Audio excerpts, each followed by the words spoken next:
Bonjour à tous et bienvenue. Donc, je vous rappelle, pour les nouveaux surtout, que mes vidéos depuis le mois de septembre sont conformes au nouvel examen du code de la route par rapport à la réforme qui a été faite en septembre 2023. Allez, c'est parti pour la question 1. Le clignotant droit du véhicule A est une indication pour le conducteur du véhicule B. Oui, réponse A. Non, réponse B. Le conducteur du véhicule B peut s'engager sans risque. Oui, réponse C. Non, réponse D.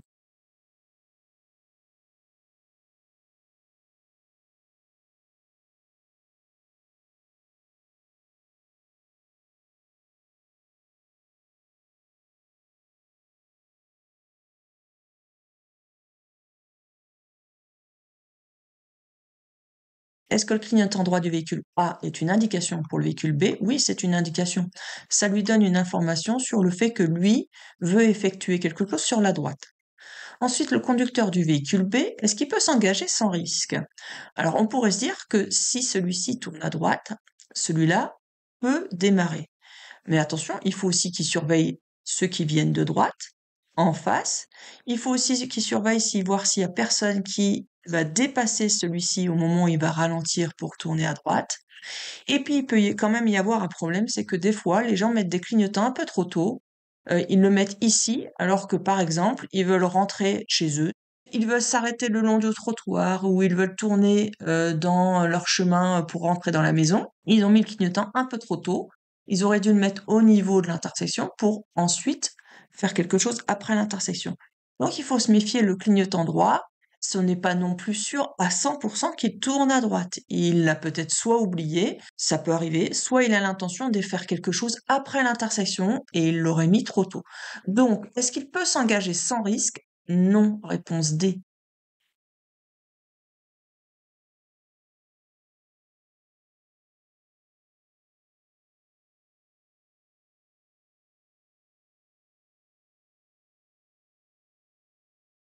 Pour respecter ma limitation de vitesse, je dois ralentir. Oui, réponse A. Non, réponse B.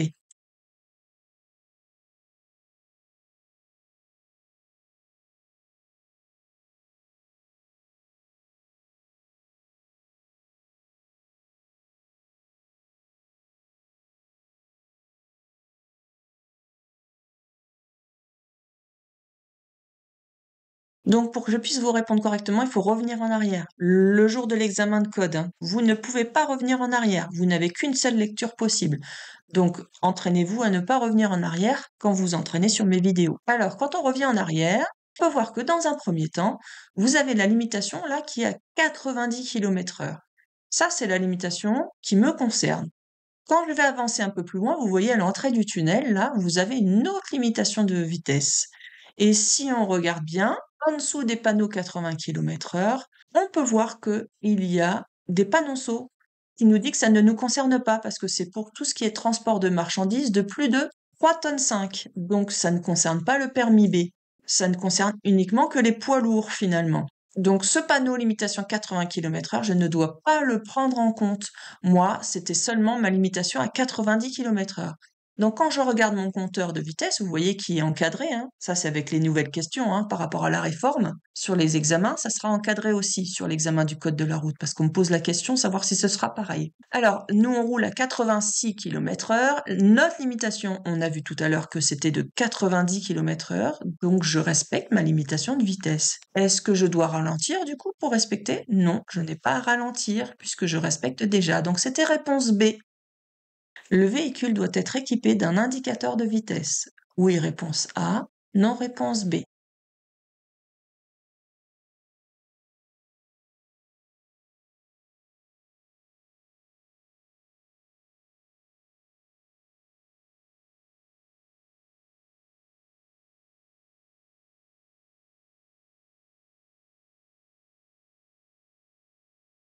Alors, l'indicateur de vitesse, c'est obligatoire. C'est pour pouvoir justement ajuster sa vitesse et puis respecter les limitations de vitesse. Donc, c'était réponse A.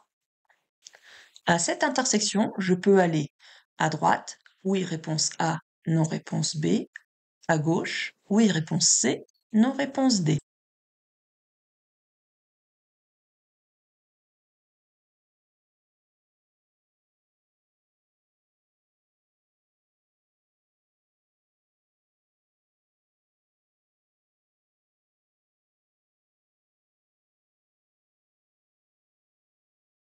Alors, si on observe, on a une bande stop qui fait toute la largeur de la route. Donc, logiquement, ça, c'est un sens unique. Les voitures ne peuvent arriver que dans ce sens-là.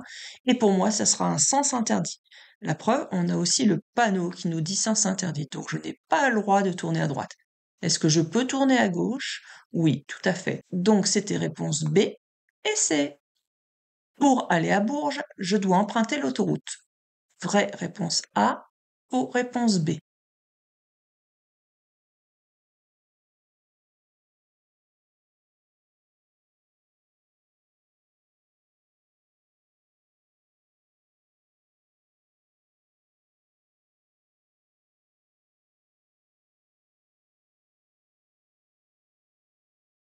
Alors, on voit que l'indication Bourges est en vert, donc ce n'est pas l'autoroute, c'est un axe principal. Ça peut être une départementale ou une nationale, mais ça sera un gros axe. Donc je ne suis pas obligée d'emprunter l'autoroute puisque c'est en vert. Donc réponse B. Je peux m'arrêter immédiatement. À droite, oui, réponse A. Non, réponse B. À gauche, oui, réponse C. Non, réponse B.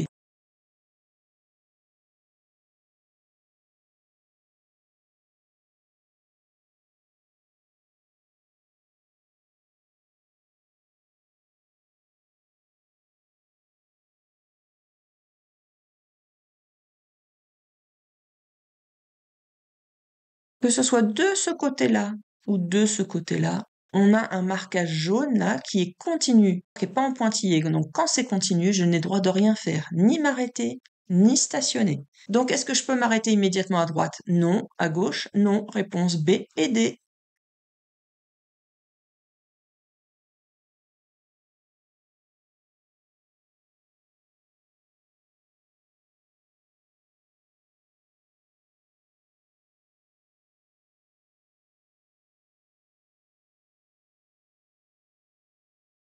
Je vais rencontrer un céder le passage. Oui, réponse A. Non, réponse B. Je ralentis. Oui, réponse C. Non, réponse D.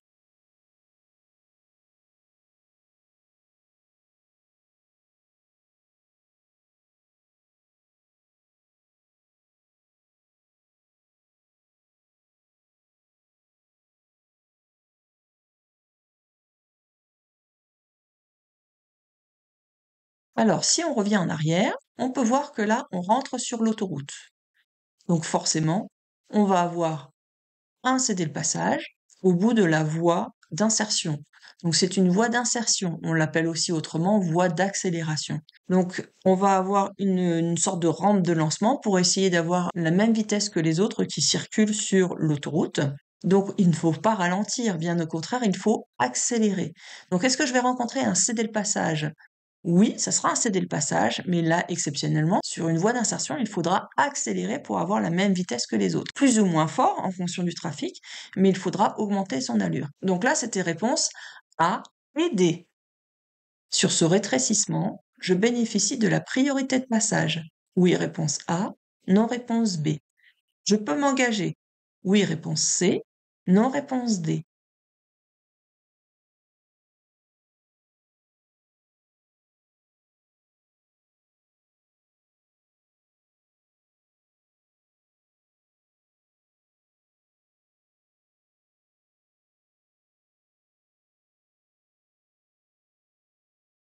Alors, le rétrécissement est de notre côté, donc c'est notre voie qui s'arrête.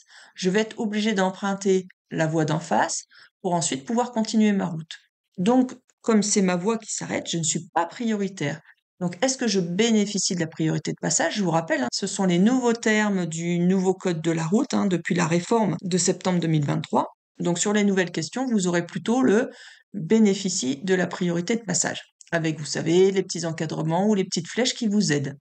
Et le nombre de questions, ça peut aider aussi. Je vous conseille vraiment d'observer le nombre de questions parce que des fois, ça va vous permettre de voir que vous en avez mis une de trop ou alors qu'il vous en manque une. Donc, comme l'obstacle est de mon côté, je ne bénéficie pas de la priorité de passage, donc c'est réponse B. Est-ce que je peux m'engager? Il y a personne en face, donc là, j'ai la possibilité de m'engager. Donc là, c'était réponse B et C. Que vous puissiez encore profiter de mes nouvelles séries de questions qui sont aux normes par rapport à la réforme, n'oubliez pas de vous abonner et d'activer la petite cloche de notification pour ne pas louper les suivantes. Je vous rappelle que toutes mes séries qui sont depuis le mois de septembre sont toutes mises à jour par rapport à l'examen. Donc vous pouvez les faire en toute confiance. Et bien sûr, si vous appréciez mes explications et que ça vous aide beaucoup, n'hésitez pas à mettre un like, ça me fera plaisir. Allez, question suivante. À l'intersection, je dois marquer un temps d'arrêt. Oui, réponse A. Non, réponse B.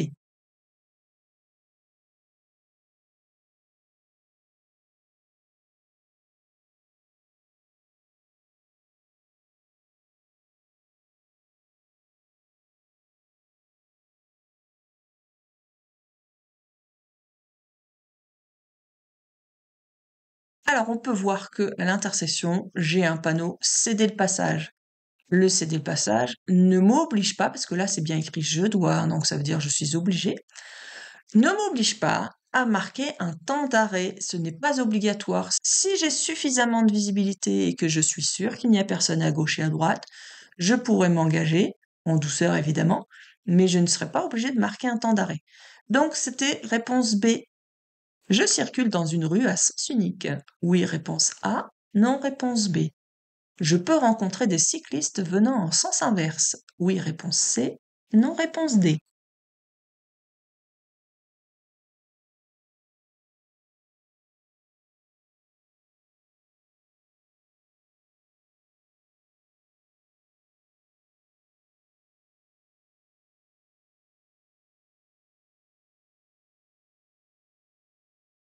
Alors, on peut voir qu'est-ce qui va nous dire qu'on est dans une rue en sens unique. Ça peut être les voitures qui sont toutes dans le même sens, mais ça, c'est pas toujours fiable parce qu'il y en a qui se garent en contresens de circulation.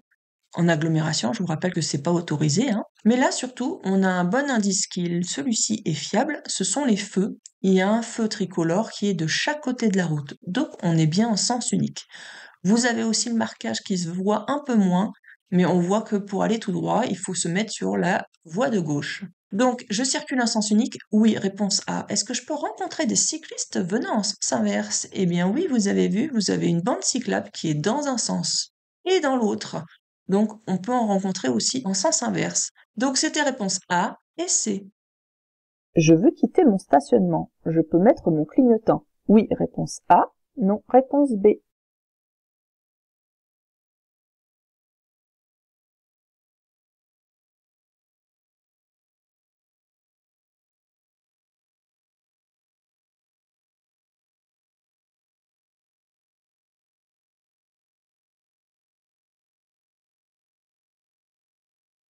Alors, ici, comme je veux quitter mon stationnement, je dois toujours m'assurer de pouvoir le faire en toute sécurité. Donc je vais regarder si j'ai la place nécessaire pour pouvoir déboîter. Là, j'ai la place nécessaire, sinon il aurait fallu que je recule dans un premier temps peut-être avant de pouvoir sortir. Et je vais regarder s'il n'y a personne sur la chaussée ou quelqu'un d'autre qui va arriver ou qui va ou s'engager sur la route. Donc là, je vois qu'il n'y a personne qui va traverser devant moi ou qui va s'engager. Et dans mon rétroviseur, il n'y a personne non plus. Donc toutes les conditions sont réunies pour pouvoir m'engager. Donc je vais pouvoir mettre mon clignotant. Et évidemment, je mets mon clignotant avant de m'engager. C'est d'abord le clignotant. Donc réponse A. Je me suis trompé de direction. Je retourne dans la voie principale. Oui, réponse A. Non, réponse B.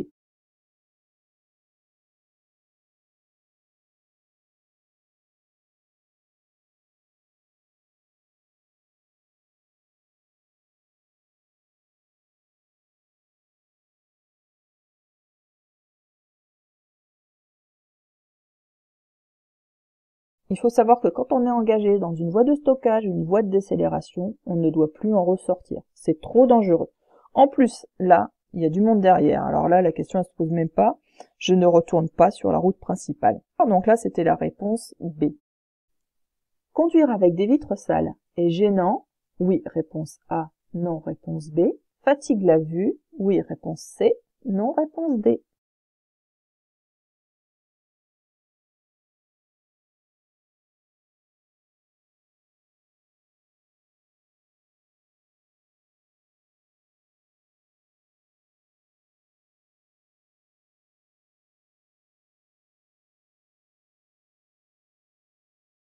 Et oui, quand c'est sale, on voit moins bien. Donc notre œil, il fait plus d'efforts pour essayer de détecter les choses.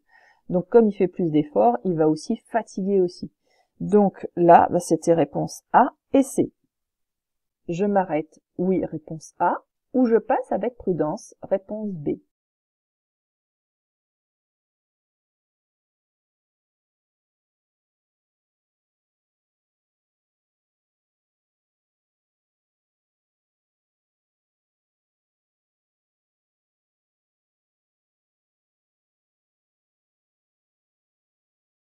Ici, on est dans une zone de travaux. Alors, ce panneau-là nous annonce que, en fait, il va y avoir des travaux aussi à 6 km et que les 3,5 tonnes seront interdits. N'hésitez pas à zoomer, hein, si vous êtes sur votre téléphone. Maintenant, on peut voir super bien en zoomant. Donc, c'est interdit à 6 km pour les 3,5 tonnes. Donc, finalement, ce panneau-là avec la déviation ne nous concerne pas vraiment. Ensuite, qu'est-ce qu'on voit? Que là, il y a des travaux aussi ici tout de suite. Et que il y a, malgré le feu, hein, et le feu est orange aussi ici au loin, mais peu importe, on n'a pas à le prendre en compte. Ce qu'on doit prendre en compte, c'est l'agent qui s'occupe de la circulation pendant les travaux. C'est lui qui va primer. Et là, il nous montre le panneau vert. Donc s'il nous montre le panneau vert, ça veut dire que je peux, moi, m'engager. D'accord? Évidemment, je vais m'engager avec prudence parce qu'il y aura des ouvriers sur la route, il y aura des agents dans leurs véhicules qui vont peut-être bouger les véhicules. Et puis bah, peut-être qu'il y aura des trous, des petits rebords. Bon là, je sais, hein, j'ai circulé il y a pas longtemps ici, puisque c'est moi qui ai fait la photo. Je peux vous dire qu'il y aura un petit rebord. En fait, là, la route, elle est creusée. Et puis après, il y a un petit rebord à remonter là-bas, un peu plus loin. Donc ça fait une sacrée bosse et c'est pas bon ni pour les pneus, ni pour les suspensions, ni pour la direction. Donc pour toutes ces raisons-là, je passe avec prudence. Du coup, c'est réponse B. Lorsque j'installe un enfant, je vérifie l'ajustement du harnais de sécurité. Oui, réponse A. Non, réponse B. L'ajustement de la ceinture de sécurité. Oui, réponse C. Non, réponse D.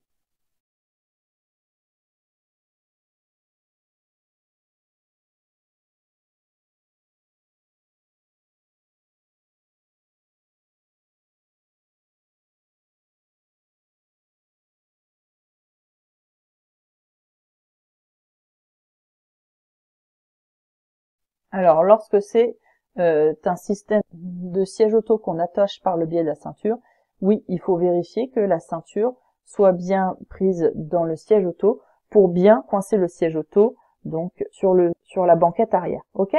Ensuite, là, il faut aussi que je fasse bien attention que la ceinture de sécurité de l'enfant, le harnais donc de sécurité, soit bien ajusté aussi et bien fixé. Donc tout doit être bien ajusté et bien fixé. Donc réponse A et C.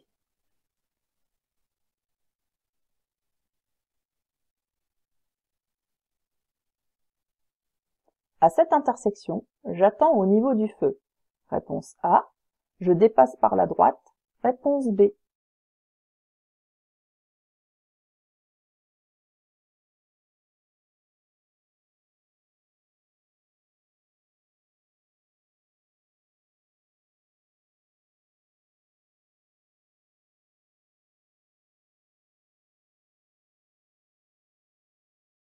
Bon, alors si vous en êtes jusqu'à la 33e question, c'est que je pense que vous appréciez mon style de correction. Et si vous estimez que ma chaîne mérite d'être connue par d'autres personnes qui doivent passer le code, eh bien, aidez l'algorithme, n'hésitez pas, abonnez-vous, mettez un petit like et un commentaire, surtout un commentaire. En plus, j'aime bien voir vos commentaires, donc n'hésitez pas. Alors, à cette occasion, est-ce que j'attends donc au niveau du feu ou est-ce que je dépasse par la droite? Donc, on a vu que depuis tout à l'heure, si je reviens en arrière, pareil. Donc, on voit que là, on arrive donc au niveau d'un feu. Là, on voit un véhicule, vous voyez, qui est en train d'attendre pour pouvoir tourner à gauche. Donc là, quand on va avancer un petit peu plus, on va bien voir qu'elle a son clignotant à gauche. Et donc, elle attend que les voitures d'en face passent pour pouvoir tourner à gauche à son tour. Alors, là, la voiture de devant, elle est en train de passer par la droite. Est-ce que nous, on a le droit de faire la même chose? Donc, en fait, c'est là la question. On a toujours le feu vert quand on arrive au niveau de l'intersection. Donc, est-ce que nous aussi, on peut faire la même chose? Oui, si on a suffisamment de largeur entre le véhicule qui veut tourner à gauche et puis le trottoir, eh bien évidemment on peut se mettre dans la voie de droite, même s'il n'y a pas de marquage au sol, mais là il y a de la place pour pouvoir contourner ce véhicule, parce que nous on va tout droit, d'accord? Donc à cette intersection-là, je n'ai pas besoin d'attendre au niveau du feu, je peux le dépasser par la droite. Donc c'était bien la réponse B. L'acuité visuelle minimale sans correction d'un conducteur est de 1/10 réponse A, 3/10 réponse B, 5/10 réponse C, 8/10 réponse D.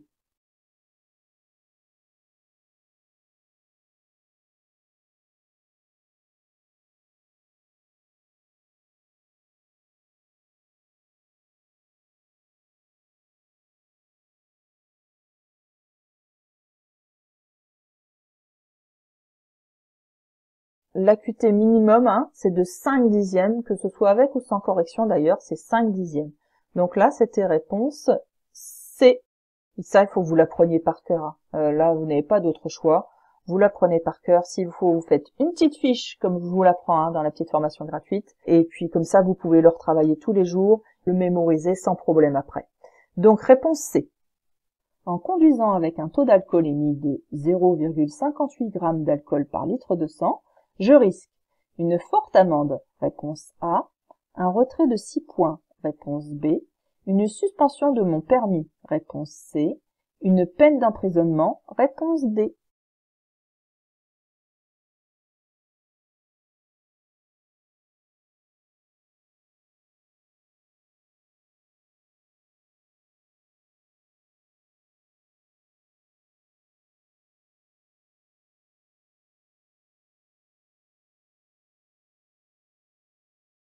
Alors, au-dessus de 0,50 g par litre de sang, ben là, je suis en infraction. Et donc, en effet, je risque un retrait de 6 points sur mon permis de conduire.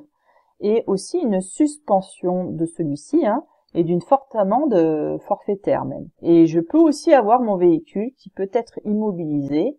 Donc, c'était réponse A, B et C. Cette victime bloque la circulation. Il faut la déplacer. Oui, réponse A. Non, réponse B.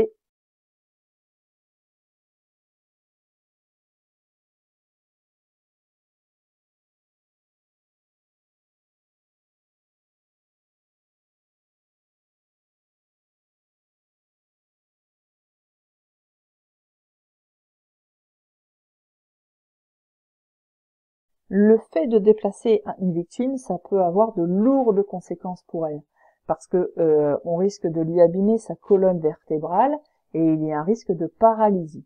Donc c'est important de ne pas déplacer une personne accidentée, sauf évidemment s'il y a un risque de suraccident.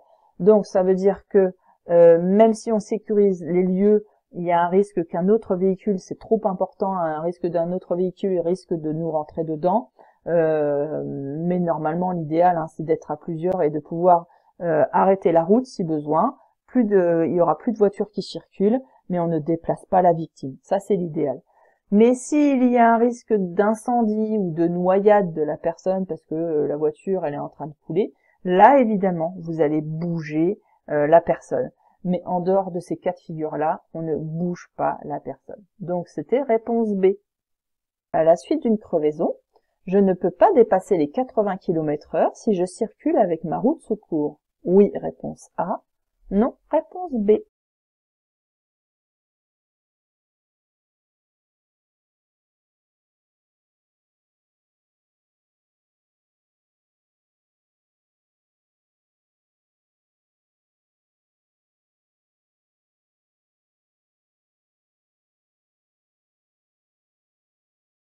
Alors la limitation des 80 km/h, c'est uniquement si on circule avec une galette, comme ici là.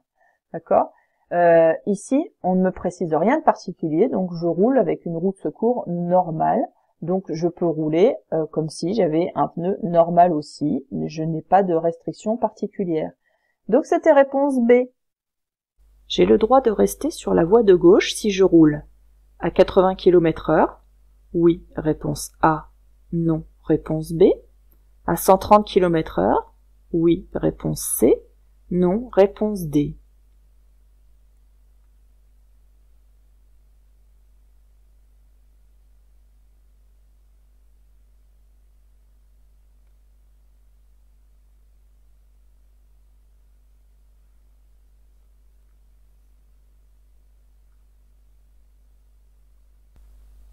il y a une réglementation qui nous impose à rouler au minimum sur la voie de gauche uniquement à 80 km/h. D'accord? On n'a pas le droit de rouler en dessous. Ok? La question est, j'ai le droit de rester sur la voie de gauche si je roule à 80 km/h. Par contre, je ne reste pas sur la voie de gauche pour le plaisir de rester sur la voie de gauche. C'est uniquement en cas de dépassement. Donc non, je n'ai pas le droit de rester sur la voie de gauche si je roule à 80 km/h, il faut que ce soit justifié. Donc là, la réponse est non à 80 km/h. Et est-ce que j'ai le droit de rester sur la voie de gauche si je roule à 130 km/h? Non plus, je ne reste pas sur la voie de gauche, sauf si c'est pour un dépassement. Donc c'était non aux deux, réponse B et D. Certains médicaments, délivrés sans ordonnance, ont des effets néfastes sur la conduite. Oui, réponse A. Non, réponse B.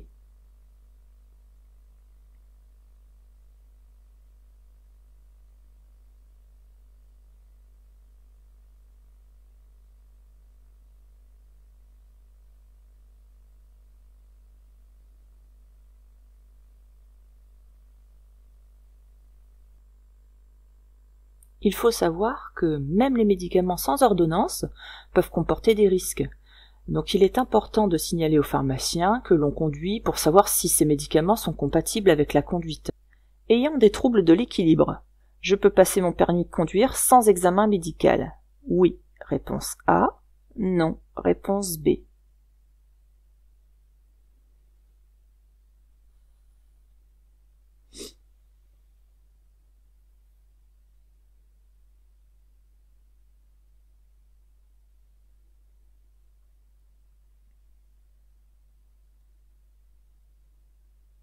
Alors, je vous ai donné un petit peu la correction tout à l'heure dans la question précédente.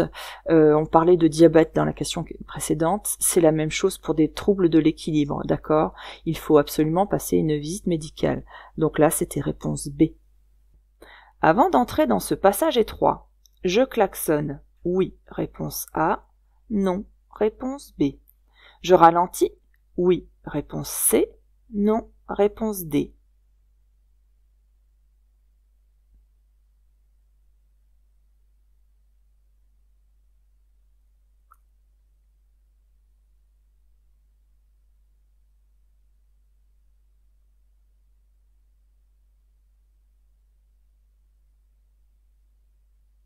Donc le passage est étroit, on n'a aucune visibilité vers l'avant. Donc si on s'engage et qu'il y a un autre véhicule qui arrive en face, on va vraiment être en difficulté pour pouvoir dégager ce virage. Donc là, dans cette situation, je klaxonne avant de m'engager pour éviter d'être en difficulté dans le virage. Est-ce que je ralentis? Eh bien oui aussi. Au cas où un autre véhicule arriverait en face, je dois être capable de m'arrêter suffisamment tôt pour le laisser terminer son virage et pouvoir sortir de cet endroit qui est assez étroit. Donc là, je klaxonne, oui, réponse A. Je ralentis, oui, réponse C. Mon meilleur ami est en retard. Il me demande de passer. Je m'arrête, oui, réponse A. Non, réponse B.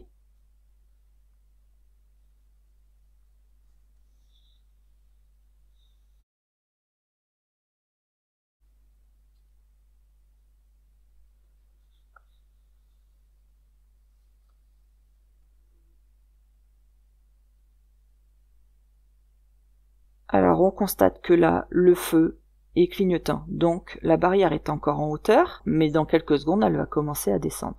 À partir du moment où j'ai un feu rouge, qu'il soit fixe ou clignotant d'ailleurs, je dois absolument m'arrêter. D'accord? Je n'accélère pas pour passer.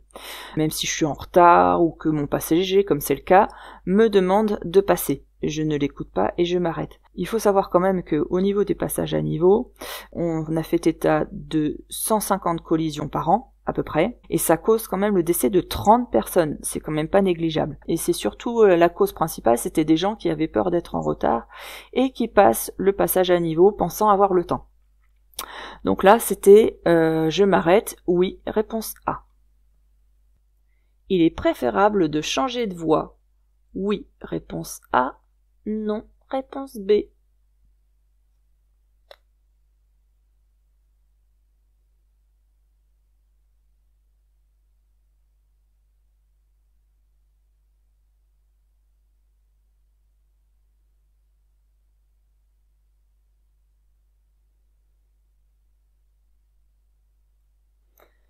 Ici, la route n'est pas large, mais on peut deviner hein, que la moitié de la route, c'est à peu près ici. Voilà, voilà.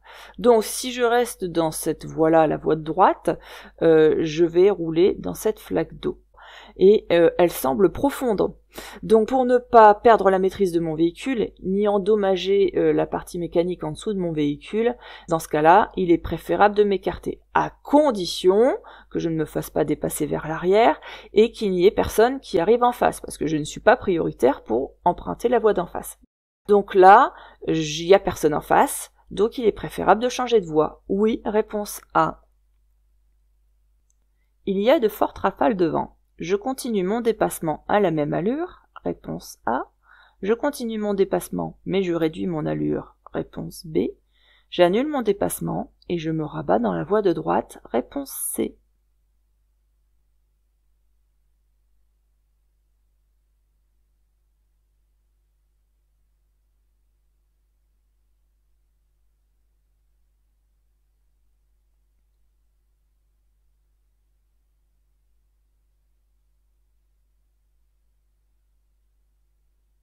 Donc en règle générale, je risque d'être surpris par le vent s'il souffle en rafale, ou à la sortie d'un tunnel, à la sortie d'une forêt, ou à la fin d'un dépassement d'un véhicule.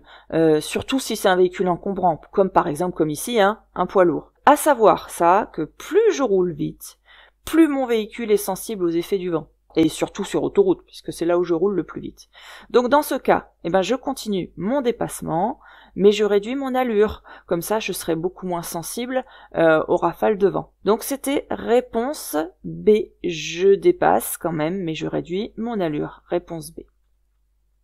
La vitesse maximale autorisée est de 80 km/h, réponse A, 90 km/h, réponse B, 100 km/h, réponse C, 130 km/h, réponse D.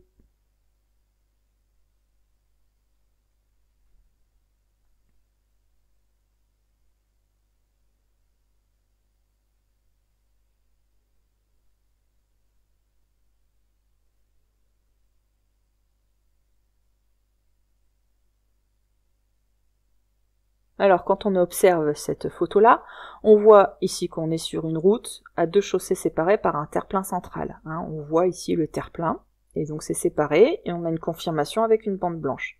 Donc on est sur une route à l'axe rapide. Ensuite, soit on est sur une route pour automobile, où la limitation maximum est de 110 km/h, soit on est sur l'autoroute, où la limitation maximum est de 130 km/h, parce que vous voyez là, ici sur la photo, il fait beau. Qu'est-ce qui nous dit qu'on est sur l'autoroute ?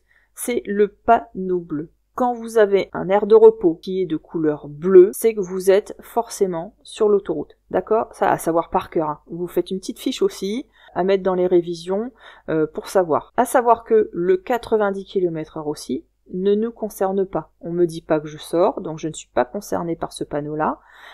Pourquoi ? Parce qu'il y a un panneau avec une flèche qui dit qu'en fait, ceux qui veulent prendre l'aire de repos, là, doivent rentrer à 90 km/h dans la voie. Ce n'est pas mon cas, donc moi je respecte la vitesse maximale autorisée sur autoroute qui est de 130 km/h. Donc là c'était réponse D. Généralement, un service d'autopartage est payant. Oui, réponse A. Non, réponse B.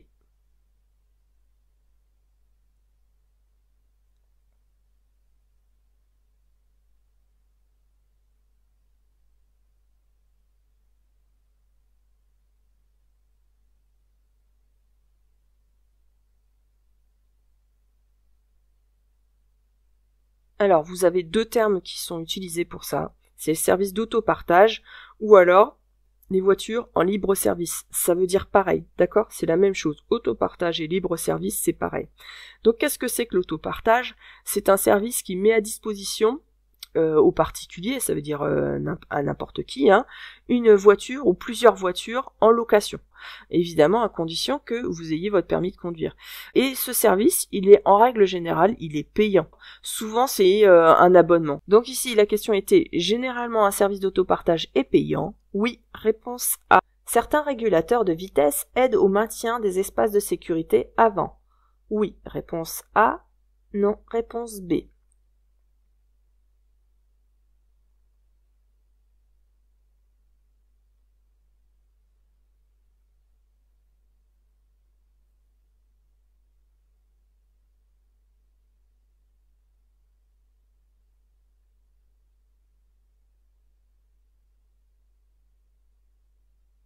Alors c'est vrai maintenant, plus sur des véhicules haut de gamme, mais on commence à en trouver sur d'autres véhicules aussi. Il y a moyen d'activer ça, c'est-à-dire que quand vous mettez votre régulateur, vous mettez la vitesse qui est à maintenir. Allez, admettons 130 km/h.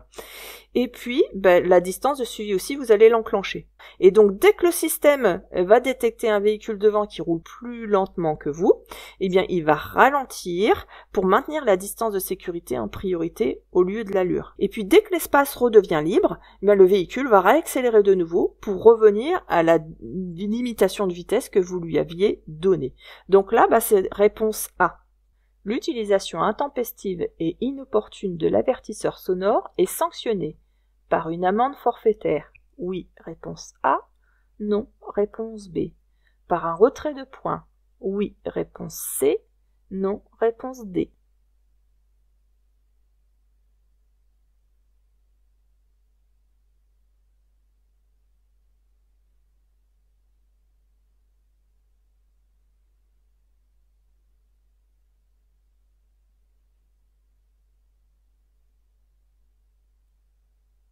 Alors, concernant cette question, l'utilisation intempestive et inopportune, ça veut dire quoi? Ça veut dire quand on exagère trop en klaxonnant trop fréquemment et trop longtemps. Et inopportune, ça veut dire que c'est pas forcément au moment où c'est important de le faire. Par exemple, si je le fais en agglomération, je n'ai pas le droit de klaxonner en agglomération, sauf en cas de danger immédiat. Si c'est pas un danger immédiat, eh bien, c'est une utilisation inopportune. Si je klaxonne dans un bouchon, ça aussi, c'est sanctionné. Alors, c'est sanctionné par quoi? C'est sanctionné par une amende forfaitaire. C'est une contravention de 2e classe. Mais par contre, il n'y a pas de perte de points. Donc là, c'était réponse A et D.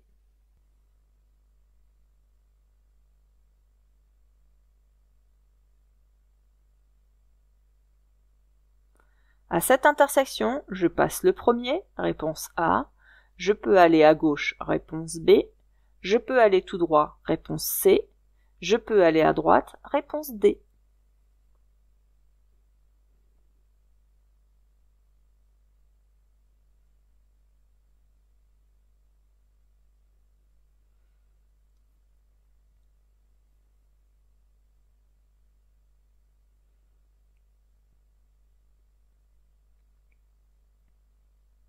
Alors, on va revenir en arrière et observez bien la signalisation. Vous avez vu, il y a un panneau stop avec un panneau interdit de tourner à gauche et une bande stop qui est ici. Donc, à cette intersection, est-ce que je passe le premier? Eh bien non, puisque j'ai un stop. Ensuite, est-ce que je peux aller à gauche? Il y avait deux choses. Il y avait le panneau tout à l'heure interdit d'aller à gauche, mais en plus de ça, vous avez ce panneau-là qui vous dit que vous êtes en sens interdit. Sauf pour les cyclistes, le panneau nous concerne. D'accord? Est-ce que je peux aller tout droit? Il n'y a aucune interdiction d'aller tout droit. D'ailleurs, vous avez vu, il y a même de la signalisation qui nous concerne. Et il n'y avait pas d'interdiction d'aller à droite non plus. Donc, est-ce que je passe le premier? Non.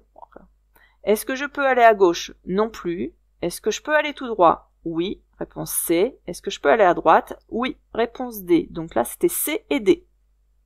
Dans la première année, un conducteur novice perd son permis dès la première infraction en cas d'alcoolémie positive. Réponse A.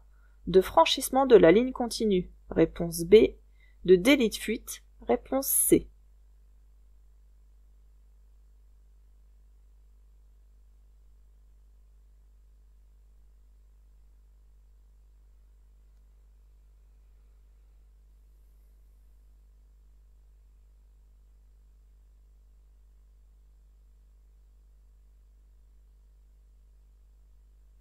Alors, dès 0,2 g par litre de sang, un jeune conducteur peut perdre son permis dès la première infraction, puisqu'il va perdre 6 points automatiquement. Donc il en a plus. S'il fait un délit de fuite, il risque aussi un retrait de 6 points.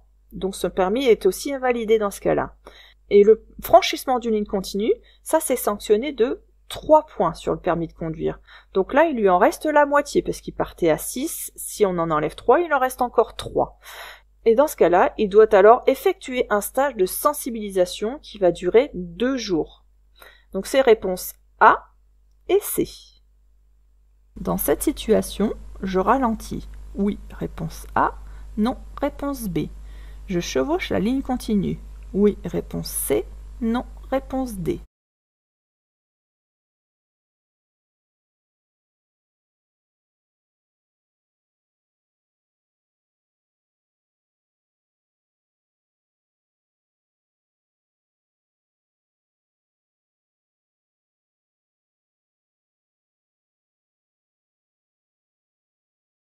vous avez un piéton qui n'est pas sur l'accotement, mais qui marche sur le bord de la route.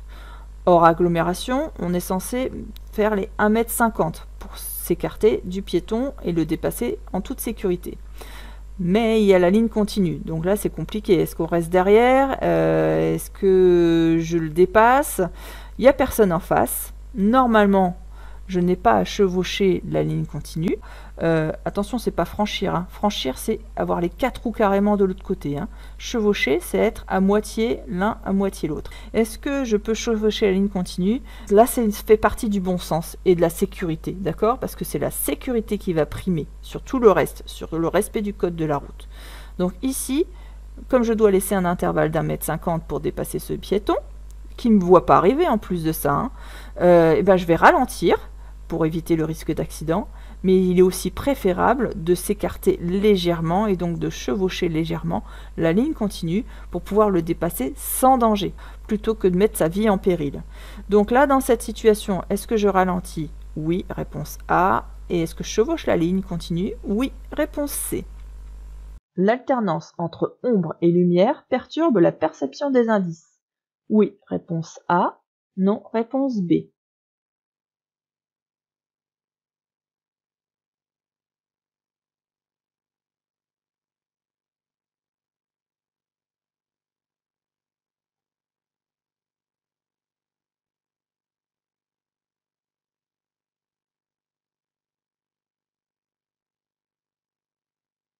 Vous savez, hein, à chaque fois qu'il y a un changement de luminosité, donc qu'on passe d'un lieu sombre à un lieu éclairé ou qu'on passe d'un lieu éclairé à un lieu sombre, à chaque fois, notre œil, il a besoin d'un temps d'adaptation qui est plus ou moins long en fonction des personnes, mais il a besoin d'un temps d'adaptation. Alors là, plus ça arrive, plus notre œil aura du mal à percevoir tous les contrastes, tous les reliefs, parce qu'il est aveuglé à chaque instant. Donc la solution dans ce genre de situation, c'est de ralentir, c'est la seule solution. Donc oui, ça perturbe la perception des indices. Donc c'était réponse A. Le stop and start permet de moins consommer. Oui, réponse A. Non, réponse B. De moins polluer. Oui, réponse C. Non, réponse D.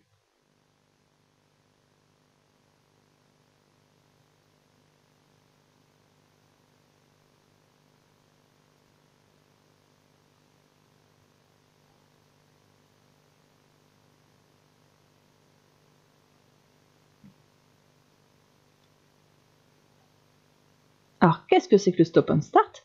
Ça arrête le moteur en fait, ça le met en veille dès qu'on arrête la voiture et qu'on le met au point mort pour une boîte manuelle. Et ça redémarre en fait dès qu'on enclenche la vitesse ou dès qu'on va lâcher le frein sur une boîte automatique. Donc une voiture à l'arrêt qui a le moteur qui tourne, ça consomme toujours pendant ce temps-là. C'est pour ça qu'on a inventé le stop and start. Parce que comme ça, pendant que la voiture est à l'arrêt, elle arrête de consommer. Il y avait une croyance qui disait que quand on démarre une voiture, on va consommer 1 litre de carburant. C'est pas vrai du tout. On va pas consommer plus, surtout maintenant avec les nouvelles voitures. Le fait de redémarrer une voiture ne fait pas une consommation plus importante. Donc ça vaut le coup, dès que la voiture est arrêtée, d'éteindre le moteur. Donc on va consommer moins et on va polluer moins. Donc c'était réponse A et C. Pour aller au port de Rouen, je m'insère devant les camionnettes, réponse A, entre les camionnettes, réponse B, derrière les camionnettes, réponse C.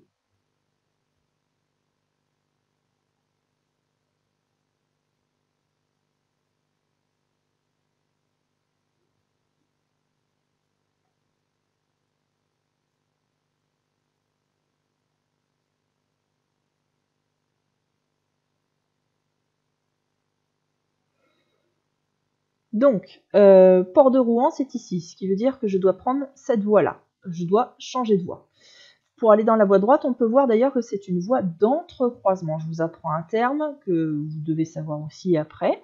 Donc l'entrecroisement, c'est quoi? C'est que c'est à la fois une voie d'insertion, donc il y en a qui vont arriver de derrière, vous avez vu, et lui, comme lui derrière, il va s'insérer sur la 2 fois 2 voies. Mais c'est aussi une sortie. Donc je vais sortir par là pour pouvoir aller, soit une sortie ou une bifurcation, ça va dépendre du lieu, mais l'entrecroisement aussi, c'est pour pouvoir changer de direction aussi. Donc je vais utiliser cette voie-là pour ralentir et pour pouvoir utiliser soit la sortie, soit la bifurcation. Ça s'appelle une voie d'entrecroisement.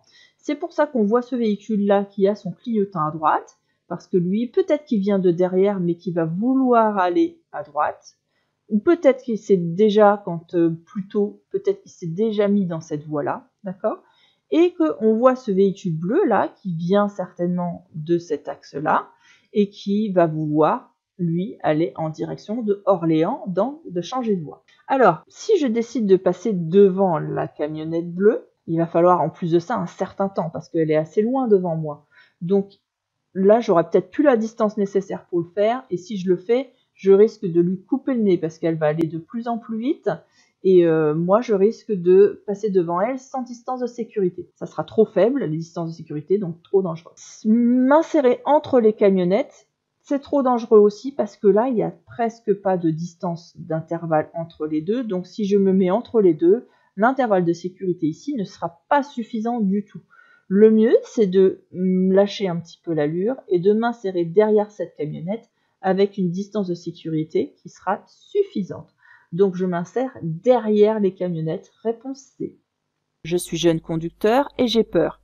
Je dépasse. Réponse A. Je renonce à dépasser. Réponse B. J'augmente la distance de sécurité. Réponse C. Je mets les feux de détresse. Réponse D.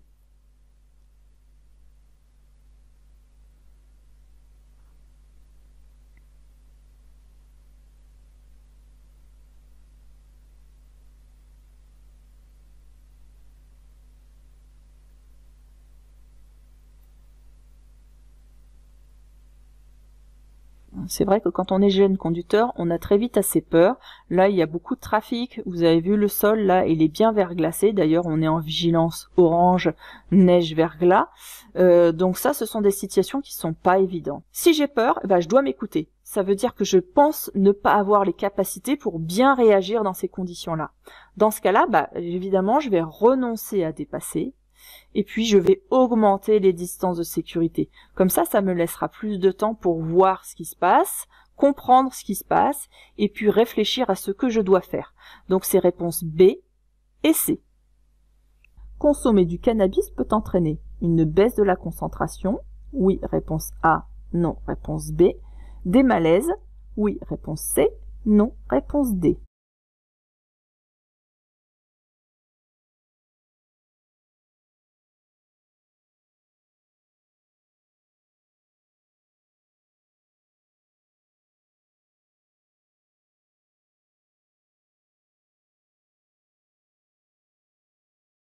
Alors, en règle générale, le conducteur qui est sous l'emprise de cannabis, il a tendance à fonctionner au ralenti. C'est différent pour toutes les personnes, mais c'est ce qui ressort le plus souvent.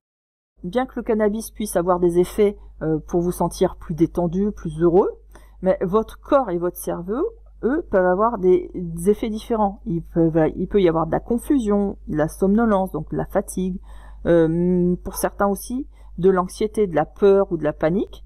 Et donc, du coup, il y a une capacité réduite de se souvenir, de se concentrer, de prêter attention ou même de réagir rapidement. Et en plus, il met plus de temps, du coup, à analyser une situation et à prendre une décision. Et ça diminue les réflexes et donc un freinage tardif.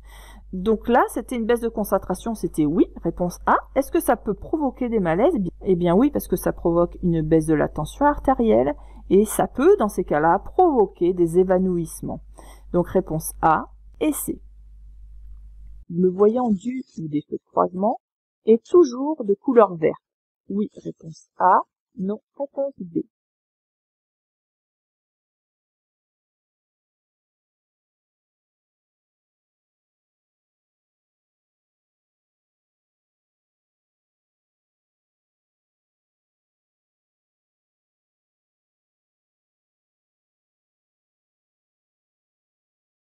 Oui, je vous confirme que les feux de croisement, c'est toujours vert, comme les feux de route, ça sera toujours bleu. Ça, c'est à savoir par cœur. Donc réponse A.